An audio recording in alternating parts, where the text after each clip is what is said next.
우리 다시 한번 뜨겁게 박수로 축복해 주시고 격려해 주시면 좋겠습니다. 우리 한번 옆에 계신 분 인사할 때 믿음으로 삽시다 그렇게 인사하겠습니다. 아멘. 천국에 대한 말씀 15번째입니다. 총 17번까지 있는데요. 우리가 천국에 대한 비유의 말씀들을 듣고 있죠. 천국에 대한 말씀을 비유를 들을 때 제가 설명해 드리는 것이 거의 맞는 얘기다 그렇게 들으시면 돼요.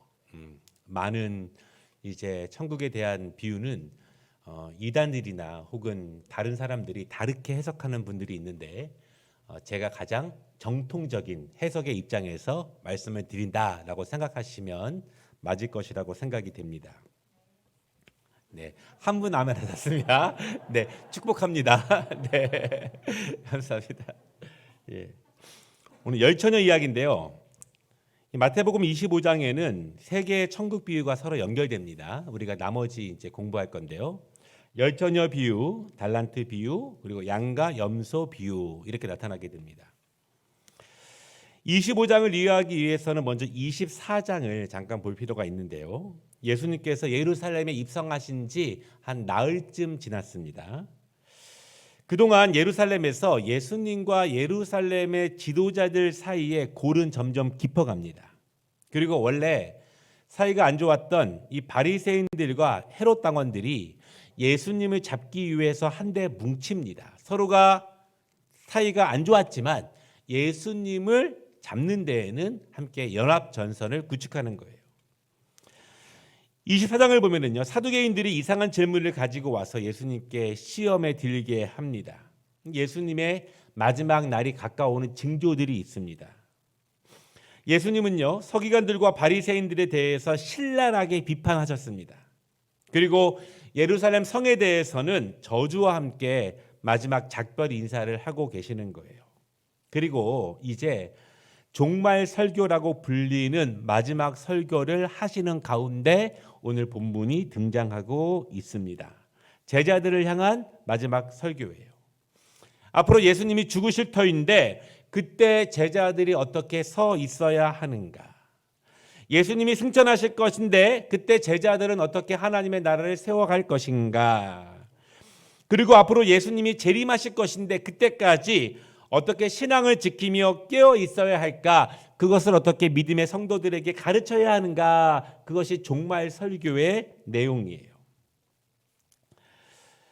기록에 의하면 당시 1세기 팔레스틴 지역에서 남자는요, 한 18세에서 24세 정도의 결혼을 했고 여자들은 한 13세에서 14세 정도의 결혼을 많이 한 것으로 그렇게 알려져 있습니다.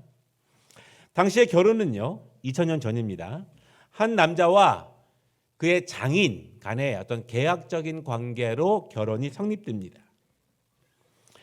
약속한 날이 되면 신랑이 먼저 신부의 집을 찾아가게 됩니다. 그리고 친구와 함께 있던 신부는요, 신랑을 따라갑니다. 그리고 신부 친구들의 호의 아래에서 신랑 집으로 향하게 되고 신랑 집에 도착하게 되면은 거기서 혼인잔치를 벌이는 거예요.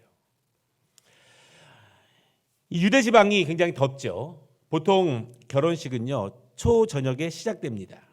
따라서 이 신부의 행렬은요, 신부의 친구들의 행렬은요, 신부를 둘러싸고 신랑 집까지 등불을 밝히면서 춤을 추면서 걸어가는 아름다운 모습이 연출되게 돼요. 오늘 열처녀 비유는 그러한 결혼 풍습에서 나온 이야기입니다. 그래서 이 이야기를 예수님이 하실 때 제자들은 이것이 어떤 풍경인지 어떤 모습인지 금방 알 수 있었습니다. 10명의 처녀들이요, 신부의 들러리가 되기 위해서 시집가는 친구의 집에 모여 있습니다. 마치 이 자신이 시집가는 것처럼 흥분되고 이야기꽃을 피우고 있어요. 서양 결혼식에 보면은 들러리들이 있잖아요. 친구들이. 우리나라는 없는데. 그러면서 신랑이 오기를 기다리면서 이야기꽃을 피우고 있습니다. 보통 신랑은 초저녁에 옵니다. 그래서 신랑이 오면 이제 신랑의 집까지 가기에 많은 기름이 필요하지는 않아요. 당시에는 알다시피 초롱불이나 등불에 의존하는 시대였지요. 가로등도 없었고 밤에도 그런 불이 없으면 깜깜한 그런 시대였습니다. 그래서 등불을 준비합니다. 신랑 집까지 가는 이 아름다운 신부의 길을 밝히면서 이제 신부의 길이 아름다울 수 있도록 준비하는 그 정도의 기름만 준비하면 되는 거예요. 그런데 오늘 말씀을 보면은요, 다섯 처녀는 거추장스럽게 기름을 조금 더 준비합니다. 사실 그럴 필요가 없습니다. 그냥 적당한 양만 있으면 되는데 5명은 좀 더 많이 준비했다 그렇게 말하고 있어요. 그리고 신랑을 기다립니다. 그런데 무슨 일인지 신랑이 오랫동안 오지 않는 거예요. 한참을 오지 않습니다. 그래서 기다리던 10 처녀들은요, 밤이 깊어지자 꾸벅꾸벅 졸기 시작했습니다. 처음에는 졸지 않으려고 애를 썼지만 아무리 기다려도 신랑이 오지 않자 점점 깊은 잠에 빠지게 되는 거예요. 그리고 신랑이 아주 늦은 한밤중에 도착을 합니다. 신랑이 도착한다는 소식이 밖에서 들립니다. 그리고 방에서 졸던 10 처녀는 벌떡 일어나서 머리를 손질하는 거예요. 온 매무새를 가다듬습니다. 그리고 손에 등을 듭니다. 그런데 그들이 졸고 자던 중에도 등불은 타고 있었어요. 이제는 금방이라도 꺼질 것만 같습니다. 그런데 여분의 기름을 준비한 5 처녀는 다른 기름통을 찾아서 그 안에 붓는 거예요. 그러나 나머지 5 처녀는요, 여분의 기름이 없습니다. 신랑의 집까지 가기에는 턱없이 부족해요. 이미 기다리는 동안, 조른 동안, 자는 동안 많이 타버린 거예요. 그래서 다른 처녀들에게 좀 나눠달라 이렇게 말을 합니다. 그런데 나누어 주게 되면 이 모두가 신랑 집까지 신부를 밝히며 가는 것이 전체적으로 불가능하게 됩니다. 그래서 5 처녀는요, 기름 나누기를 거부해요. 다급해진 5 처녀는 기름을 사기 위해서 황급히 상점을 찾아 나섭니다. 그리고 여분의 기름을 준비한 5 처녀가 신부의 길을 밝히면서 신랑의 집까지 가게 돼요. 그리고 혼인집 안에 들어가서 잔치를 시작하게 됩니다. 한참이 지난 다음에 나머지 5 처녀가 기름을 준비해서 거기까지 달려왔습니다. 그런데 이미 혼인집 문은 닫혀 있습니다. 오늘 11절에 보면은요, 문을 열어달라고 간청을 하지만 주인은 내가 너희를 알지 못한다 이렇게 말씀하면서 문을 열어주지 않아요. 여기까지가 오늘 본문의 이야기입니다.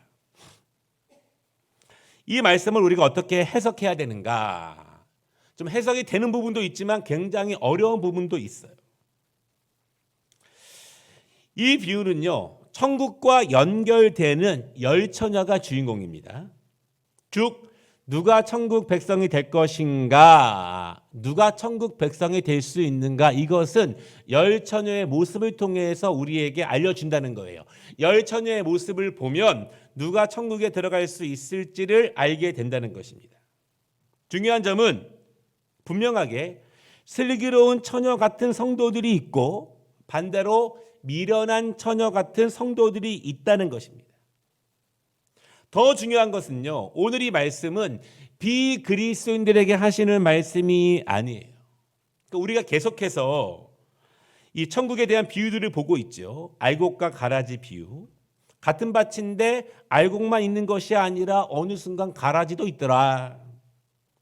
그물 비유입니다. 그물을 던졌는데 그 안에는 쓸모없는 고기들도 많이 들어오더라. 그런 고기들은 다 버려진다. 혼인잔치 비유가 있었습니다. 혼인잔치에 들어왔지만 그 안에 모두가 있는 것처럼 보이지만 예복을 입지 않은 사람들은 쫓겨나게 된다. 오늘 본문에서 신랑은 예수님을 가리켜요. 그러니까 신랑을 기다린다는 것은 예수님의 재림을 기다린다, 그런 뜻입니다. 그러니까 예수님이 오셔야 우리도 천국의 혼인잔치에 참여하게 됩니다. 천국에 입성하게 되는 거예요. 그런데 신랑이 오시는, 예수님이 오시는 날을 우리가 알 수 없습니다. 그래서 오늘 22장 42절에 보면은요. 그러므로 깨어 있으라. 어느 날에 너희 주가 임할는지 너희는 알지 못함이라. 이런 말씀이 신약 성경에 계속 반복되고 있습니다. 중요한 점은 다시 말씀드리면 이 비유는요. 예수님을 모르거나 예수님을 믿지 않는 사람들에게 해당되는 것이 아니라 예수님의 재림을 기다리고 있는 모든 사람들, 천국에 입성하고자 기름을 준비하고 있는 사람들, 예수님의 오심을 사모하고 있는 사람들, 그들에게 주어진 말씀이라는 것입니다. 성경은요, 천국을 기다리는 모든 사람들에게 천국 문이 열려 있습니다, 이렇게 말하지는 않아요. 예수를 믿는 사람 중에서도 가라지가 있다, 그렇게 말하고요. 그물 안에 있지만 나쁜 고기가 있다, 이렇게 말하고, 잔치집에 들어와 있지만 예복을 입지 않는 사람이 있다, 쫓겨난다, 그렇게 말합니다.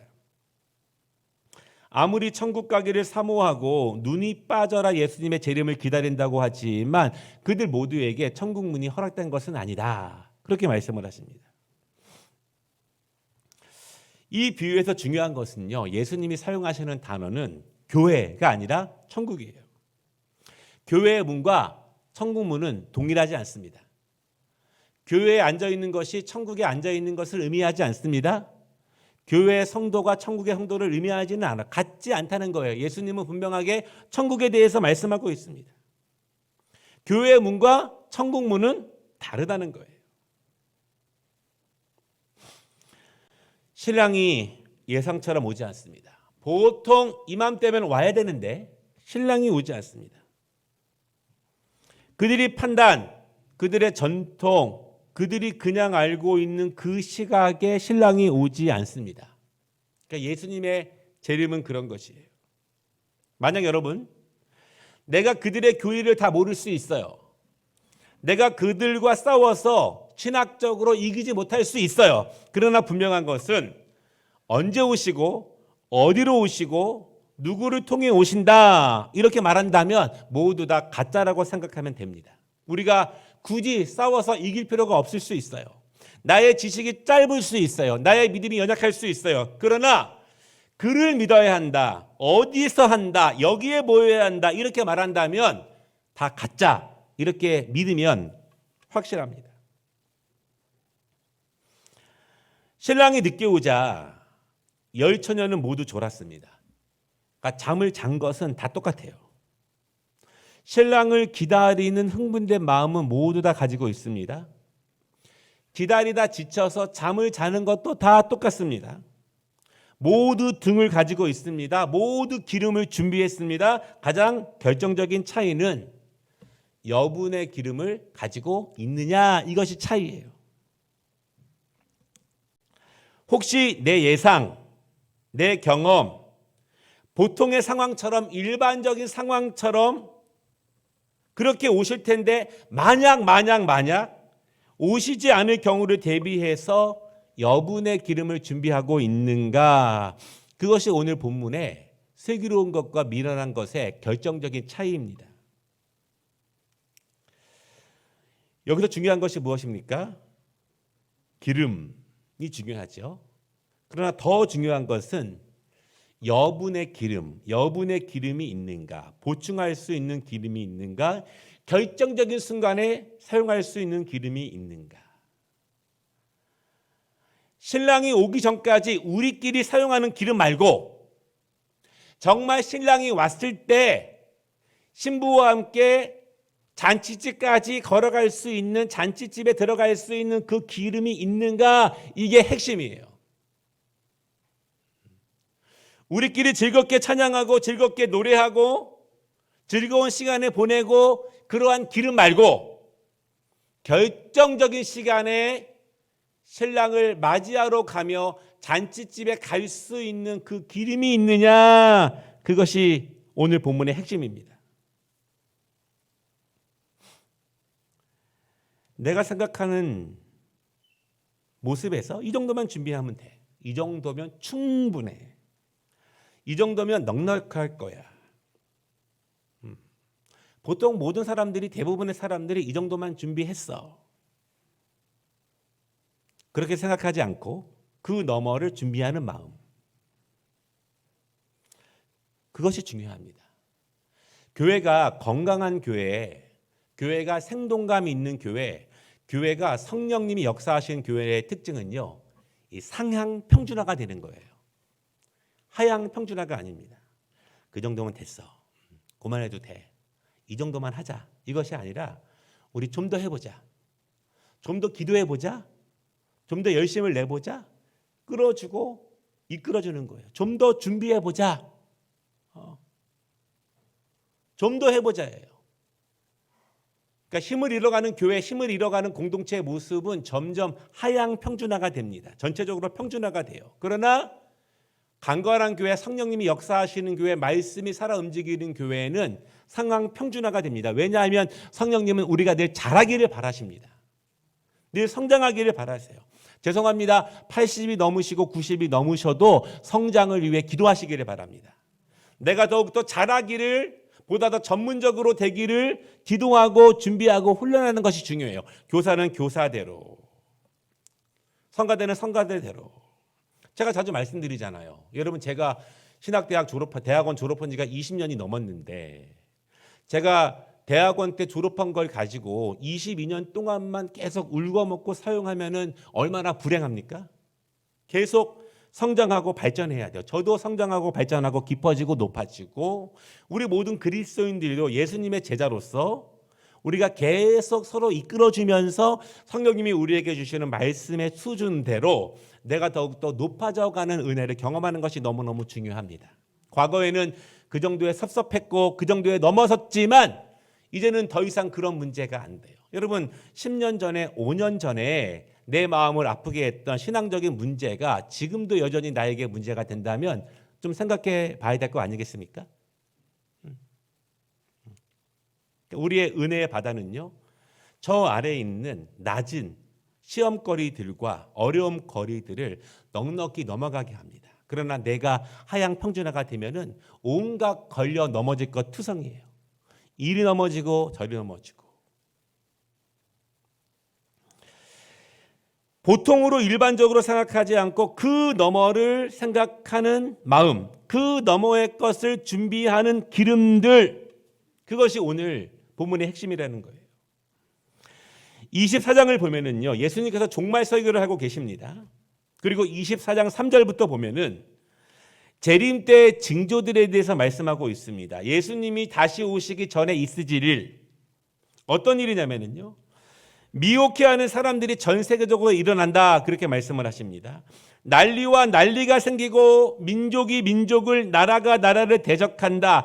곳곳에 지진과 기근이 발생한다. 그리고 중요한 것은 그리스도인들은 환난을 당할 것이다. 모든 민족들이 그리스도인들을 미워할 것이고, 그래서 그리스도인들은 시험에 당할 것이고, 서로 미워하고 사랑을 버리고 불법이 성해질 것이다. 이렇게 말씀하십니다. 그리고 25장이 시작되는 거예요. 신랑은 그 뒤에 오십니다. 그러니까 24장의 종말의 때 예수님이 재림하시기 전에 이 세상의 모습과 오늘 비유는 연결되는 거예요. 모든 그리스도인들은 예수님을 사랑합니다. 그리고 예수님이 다시 오실 것을 믿습니다. 그리고 다시 오실 그날을 손꼽아 기다립니다. 그러나 예수님은요, 생각보다 늦게 오시는 거예요. 우리의 생각보다. 사람들이 오셨으면 하는 그때보다 늦게 오십니다. 우리는 그때를 알지 못합니다.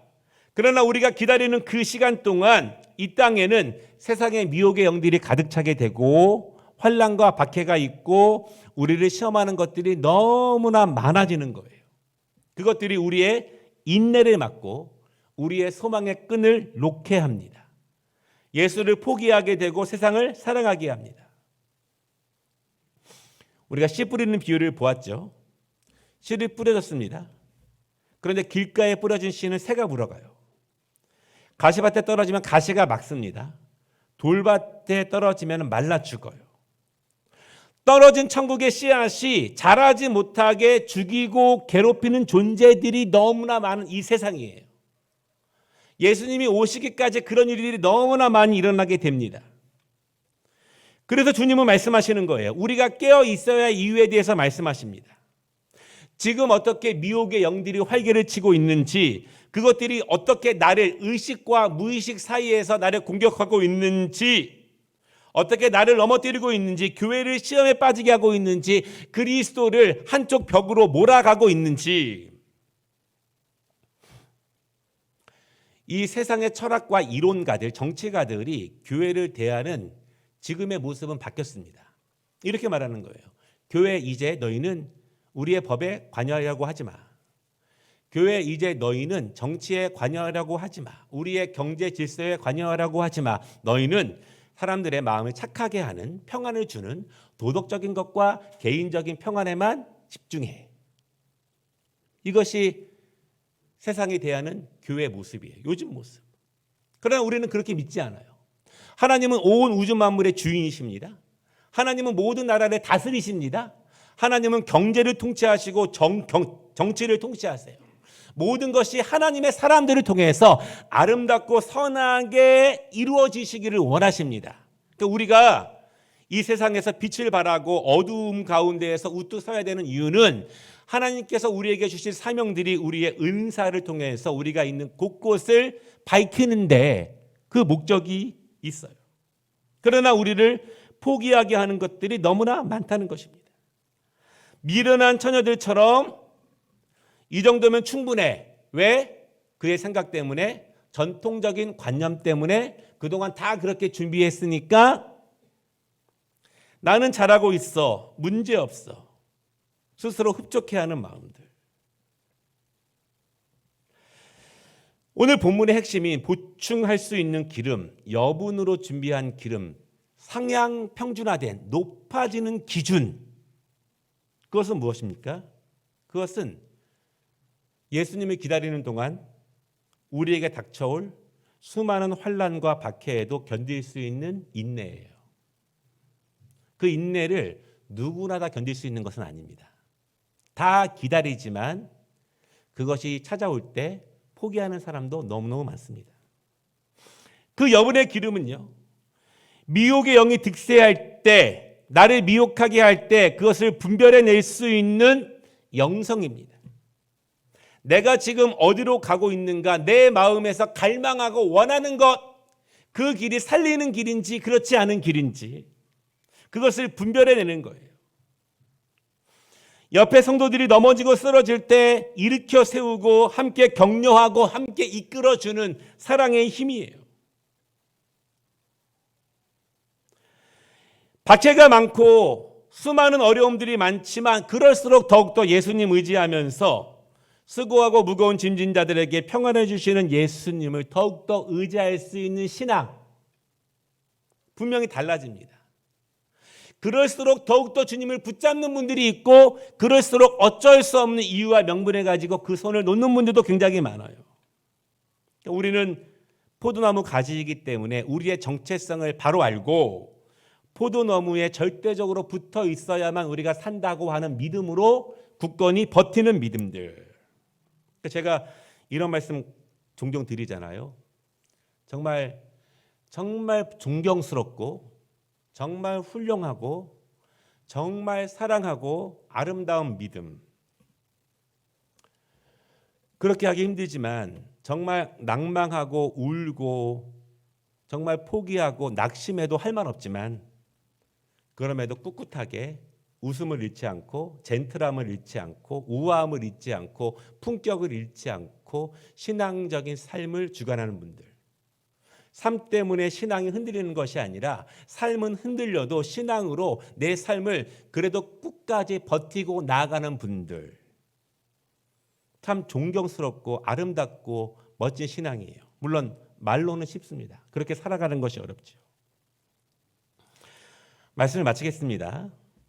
신랑을 기다린다는 것 자체가 중요한 것이 아니라 여분의 기름을 준비하는 것이 중요하다. 그것이 오늘 본문의 핵심입니다. 예수님이 오시기까지 재림의 날 이전에 어떤 일이 벌어질 것인가, 내 믿음과 내 신앙, 나를 포기하게 하고 나를 주저앉히는 것들이 너무나 많다는 것, 그것들이 어떻게 우리를 공격하고 교회를 공격하는지를 잘 알고 분별하는 것이 중요합니다. 그때 더욱 주님 의지하시기를 바랍니다. 그때 더욱더 주님 붙잡으시기를 바랍니다. 그것만이 우리가 살 길이고 더 중요한 것은 주님은 곧 오실 거예요. 그때 우리가 잔치집에 함께 참여할 것을 믿습니다.